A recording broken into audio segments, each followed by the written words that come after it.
This bridge, a third mainland bridge, is the longest and of course the busiest in West Africa.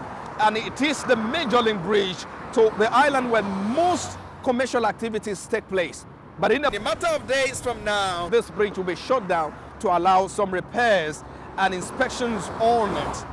But the implications of this when it's eventually shut down for motorists is what they are yet to come to terms with. Shutting down the bridge for maintenance purpose is a good thing, but the aspect of the movement, if it is totally shut down, I think connecting Lagos Island will be a very big issue because it has happened before in the past and we all know what we passed through. But as the governor of the state suggests to Federal Ministry of Works that if they can shut it down partially, maybe probably if they are working on the other side, they can be using the other side, they should allow the other side to be used till when they will move to the other side of the bridge. But whereby if it is shut down totally, the cost will be unbearable. Man, I don't think it's going to be an easy task for them, number one, because some people live as early as 4, 5, just to catch up with their major job and every other thing. So it's going to be a difficult thing for them. So I just hope they can just make some adjustment. Probably the nearest routes they can take each day. When people close from road, they can easily, but it's not going to be an easy task. The Mainland Bridge will affect the people going to Island. And another way of entering such place is Ojo-Elegba. So it will cause much hold up within a Mainland down to Ojo-Elegba. But my advice for people is just to make it faster.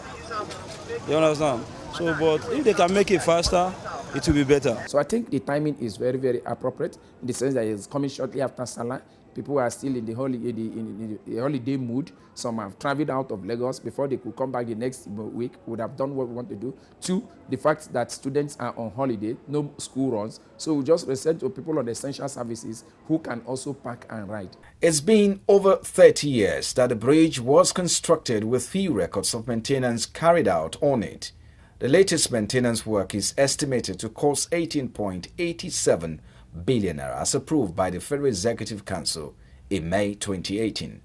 An Italian construction firm, Barini Prono, is the original contractors that constructed the bridge and will round the first phase of the maintenance work. Many are worried that the closure might take longer than expected, considering the significance of the bridge to commuters and businesses residents in Lagos. We've been able to, so far, do a route analysis of all the alternate routes that traffic will be diverted to.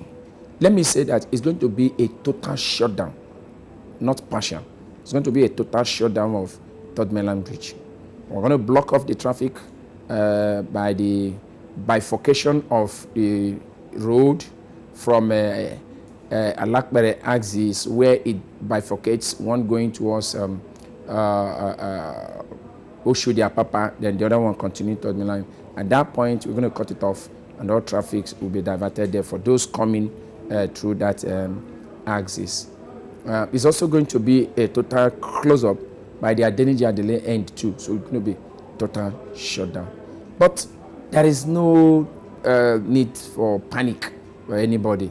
Adequate arrangements have been made on all those alternate routes. But the big question for the last map or the traffic officials is whether they are ready for this Herculean task when this bridge eventually shut down. We are very much prepared. We have done the deployment. All the agencies, we've sat together and we've done the deployment because it's a joint thing. It's not about FRSC pulling out all the men to go and line through all those routes. You are not going to see us in all those routes like that. There are critical choke point areas that we've identified that will be positioning our men alongside with. If you have seen an FRSC personnel, you are also seeing a LASMA personnel and such. There are places where we are going to use our vehicle to block off the road and all those things. There are places you also see diversions. We have done all those things. Like I told you, we did a route analysis. We went on a bus and we went through all those roads. The first phase of the maintenance work spread across 27-month period was initially scheduled between July 27 and 29. However, the work will now commence on August 24, 2018.